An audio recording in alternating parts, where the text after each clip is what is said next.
Rob Lucci n'est pas un défi pour Luffy, ça c'est dit.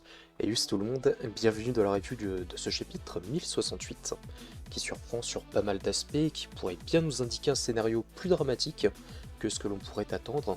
Une simple confrontation entre l'alliance Mugiwara, Vegapunk, les Séraphins dans tous les sens, et le CP0, éventuellement Séraphin Kuma, j'ai quelques doutes là-dessus. Il n'y a pas un monde où le génie numéro 1 triple digit IQ n'implante pas de commande vocale pour contrôler ses propres armes, au cas où ça déconne. La page de couverture nous montre rapidement la liaison de Vegapunk, Judge, Caesar Clown au sein des MAD, l'organisation maléfique, souvenez-vous-en, qui comprenait aussi Queen d'ailleurs, et qui est désormais maigre grâce au régime minceur de Aramaki. Une minute de silence pour le respect de cet homme blanche. Pythagore accueille comme il faut le Cypher Pole Zero, qui squatte la salle d'attente depuis plus d'une heure à moins 20 degrés Celsius, ils sont motivés, et leur dit clairement, Pythagore, de rebrousser chemin. Ils sont pas le bienvenu, ils ont les mains sales, et visiblement c'est pas le premier navire du Cypher Pole qui passe par Egghead. Lucci demande à Pythagore de lui répondre quant aux disparitions de 3 navires de 3 Cypher Poles différents en même pas un mois. Il faut savoir que chaque Cypher Pole, qui occupe des fonctions différentes, ne sont pas toutes programmées, ne sont pas toutes assimilées à l'assassinat. Ça peut être du renseignement, ça peut être de l'espionnage, ça peut être des services généraux. C'est un peu comme l'agent qui s'était infiltré par exemple chez Morgan News. Il maîtrisait pas forcément les 6 pouvoirs du Rokushiki, il avait pas un Zoan et puis il mettait pas des Rokogan dans la tête de Morgan quoi. Si Egghead est prise pour cible dans tous les cas, on nous explique implicitement que le scientifique n'est pas dupe et a sûrement déjà fait taire subtilement des sources d'ennui potentielles, jusqu'à maintenant. On apprend que le gouvernement a le contrôle des armes de Vegapunk, car Séraphin Kuma va aider le Cypher Pole Zero à s'infiltrer sur Egghead par téléportation, mais il ne faut pas oublier une chose dans l'équation. Vegapunk reste le créateur unique de ces êtres cybernétiques et pourrait, tout comme il a dosé Séraphin Jinbei par simple horde vocale, il pourrait doser Séraphin Kuma de la même manière, et ce serait beaucoup plus logique ici, on parle du type le plus intelligent de la planète, sans compter chacun la logique de Vegapunk qui est incarné en un personnage, et qui a, je l'espère, parce que nous on y a tous pensé, qui a certainement pensé à ce genre de coup de poker. L'autre solution pour le Cypher Pole, qui permettrait de contrôler un Séraphin ou de le reprogrammer pour qu'il n'obéisse qu'à un groupe de personnes, serait ceci, et j'y reviendrai après, c'est un point intéressant. Hop, page éclair, sur que des traves. Kuma qui utilise le pouvoir du Nikyu Nikyu no Mi pour se téléporter, comme son clone, à un endroit qui est inconnu sous les yeux des révolutionnaires. La piste la plus probable est une apparition prochaine sur Egghead, du père qui recherche sa fille, qui est elle-même menacée par le gouvernement mondial qui veut sa tête. On sait que Vegapunk a créé l'Apple iCloud, et y est connecté, pourquoi pas y avoir connecté Kuma en même temps que les Séraphins. Séraphin Kuma est au courant des agissements du Cypher Pole. Ce qu'il entend et voit est transmis dans la base de données, fatalement c'est retransmis dans le cerveau de Kuma, qui se réveille brutalement d'un seul coup, on ne sait pas pourquoi, et court pour aller chercher son enfant. Ça colle pour moi totalement, n'hésitez pas à me dire ce que vous en pensez. Le PDG d'Apple dévoile non seulement son intention de créer Internet, mais en plus de ça, il veut créer un monde où l'énergie est accessible, gratuite et disponible pour tous.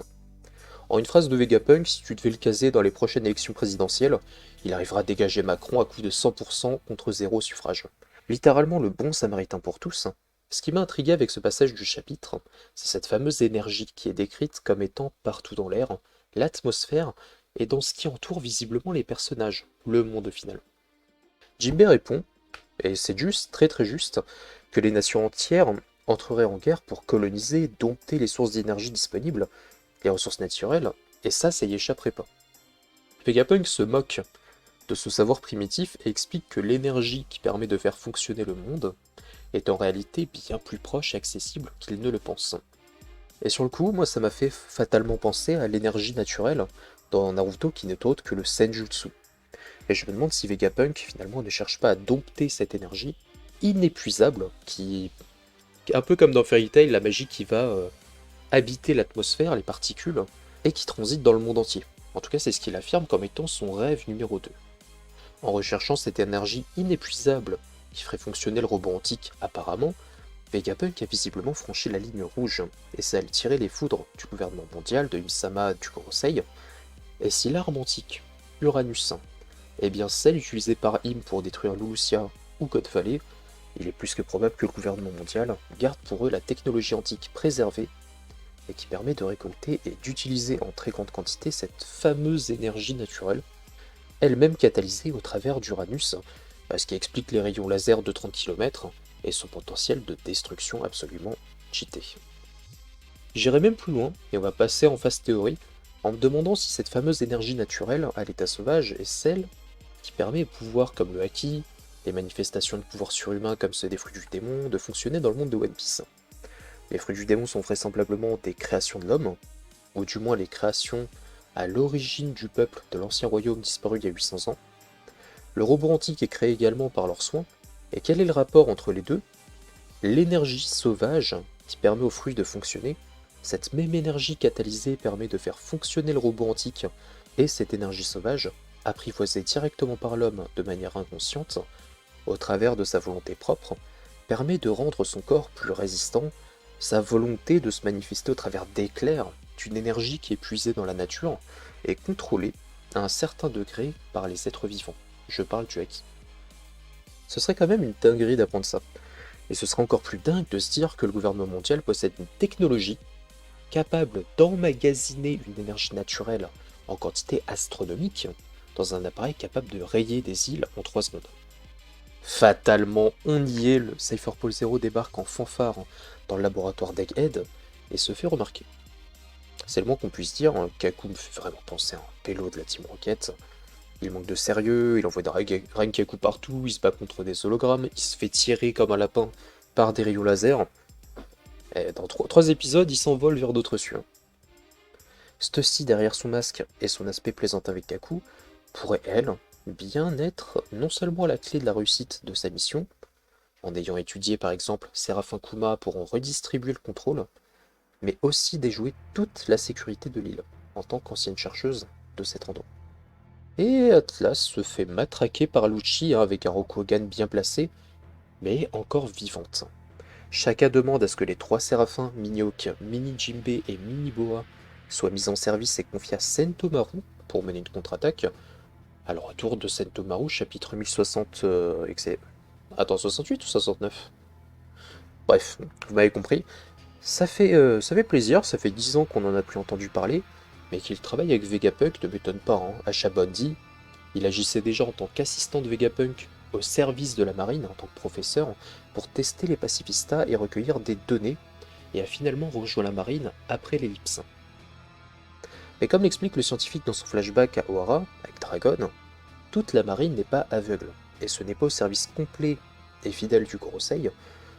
Le Sword est créé dans ce sens, il s'est montré, et ça ne m'étonne pas que Sentomaru en fasse partie, c'est à peu près la même philosophie que son maître, professeur Vegapunk. Shaka d'ailleurs n'a aucune raison de se tromper en confiant la garde de 3 armes massives aux mains du gouvernement mondial à travers Sentomaru. On parle quand même de l'incarnation de la logique, je le répète, d'un cerveau aussi gros qu'une île, 4 chiffres IQ, je me mange une couille s'il se trompe aussi facilement, faut être honnête. Luffy, Jinbe et Chopper doivent rejoindre du coup Vegapunk qui se téléporte pour préparer ses affaires littéralement dans ses labos en claquant des doigts, c'est Dieu qui donne, et finissent par tomber sur Lucci et sa team. Pas de mystère ici, Atlas a permis au Mugiwara de manger un Big Mac, frites, coca, je vois mal Luffy rester de marbre devant sa bienfaitrice McDonald's en PLS. Prochain scan, Luffy montre à Lucci de quelle manière il a tenu tête à Kaido forme hybride Akidewa revêti en forme normale, puis en Gear 4 et en Gear 5 pour le clou du spectacle. Et je vais être précis là-dessus, je vous laisserai quand même me donner votre avis bien sûr, j'entends tout le monde, mais pour moi, il n'y a pas un monde, il n'y a pas un univers, une parcelle d'étoiles, de cellules, où Lucci gagne ou ne tienne Luffy plus de 2 chapitres. Il a beau avoir progressé comme Luffy lors de sa fuite du gouvernement, jusqu'à son accession Cypherpole 0 d'une manière mystérieuse, on parle de Luffy, qui a triomphé de Kaido, qu'Oda nous décrivait déjà comme un mur qui n'était pas franchissable par des moyens conventionnels, ce qui a amené le cartoon incarné par le Gear 5, Joy Boy coup de tambour, into Kaido le dragon qui sert de corde à sauter, à Bugs Bunny. Plusieurs attentes de ma part ici, l'entrée en action des Séraphins pour contrer le Cypherpole 0, ce qui permettrait à Luffy et la team de Portée Atlas et Jewelry Bunny en sécurité dans le laboratoire, tout en évitant un one-shot pour Lucci, Vegapunk emballe ses affaires, le vrai Kuma à ce moment-là peut éventuellement rejoindre le groupe. Et là j'en arrive au point que je vous ai préparé à teaser en début de vidéo. Quelle est la vraie menace du gouvernement mondial pour éteindre Vegapunk qui en sait déjà beaucoup trop? Je pense que même les fans de Lucci, j'en fais partie, j'adore le personnage, faites attention, peuvent le comprendre, il n'a plus la carrure depuis Enies Lobby pour être un boss d'arc final. Pour un Yonko, Luffy est devenu un Yonko, je vous le rappelle, qui a triomphé de Kaido, qui était un Yonko monstre au corps à corps en 1 contre 1, et ce serait complètement bullshit de hisser un chat de gouttière, donc Lucci, à ce niveau, malgré son génie. Je pense à Wuzu qui a le même style que Lucci, et même si Lucci est potentiellement plus fort que son ancien collègue, je le vois mal triompher d'un King, qui est un lunarien en pleine possession de ses moyens, le corps qui fait partie des plus tankis de One Piece, complètement cheaté à l'ADN, un haki redoutable, combinaison fruit du démon, flamme magma, ADN cheat. Je vois pas ça, je vois pas ça triompher. Là, c'est juste impossible. Et carte piège, dans ce chapitre, Stussy, qui est présente pour ses talents d'assassin, comme Kaku, mais eux deux n'ont pas la puissance de Lucci, et sont certainement en dessous du chef d'équipe. Stussy, elle, par contre, a l'avantage de connaître le laboratoire de Vegapunk, visiblement sur le bout des doigts. Est-ce qu'elle a des cartes à jouer? Est-ce qu'elle peut déjouer la sécurité du labo, trouver des chemins secrets, etc. Tout ça reste à se décoder, à se démystifier, mais ça s'arrête là. Le problème avec leur infiltration, c'est qu'elle est beaucoup trop visible pour pouvoir passer à travers les Mugiwara, Luffy, la sécurité en même temps, c'est impossible. Une chose qui peut nous intéresser quand même, c'est la définition du Cypher Paul Aegis, qui est donnée par Jinbei dans le chapitre, et je cite, hop, il est dit que leurs membres ont historiquement été des signes avant-coureurs de catastrophe. Une catastrophe qui pourrait tomber du ciel serait une attaque aérienne de l'arme antique Uranus, qui, apprenant la présence des Mugiwara plus Vegapunk au même endroit, tout ce savoir dangereux, toute cette connaissance, n'hésiterait pas une seconde à faire déplacer l'arme antique avec le Cypher Paul en toute discrétion au-dessus des nuages pour la placer à portée de tir. Kuma, qui ne l'oublions pas était au contact du gouvernement mondial pendant tout ce temps, pourrait très bien l'avoir entendu et enregistré dans ses circuits, ce qui provoque son réveil brutal, sa téléportation sans même un mot à ses compagnons et Dragon. Sabo s'est fait tourner par cette puissance mystique, mais cette fois, la fille de Kuma est en jeu. Résultat des courses, le père se jette à la rescousse de son enfant et arrive en catastrophe pour préserver Vegapunk et les Mugiwara de cette catastrophe qui arrive. Il peut en effet littéralement projeter très loin, d'un geste de la main, le Sonico et tous ses passagers vers une destination sûre. Tout ça pour dire, en conclusion, à mon avis, la seule solution pour effacer un tel concentré de connaissances et de les éradiquer à la racine, je pense que c'est la seule carte à jeu pour le Gorosei, c'est de tout faire péter avec le rayon laser en fait. As simple as that, pour moi c'est leur seule carte en fait.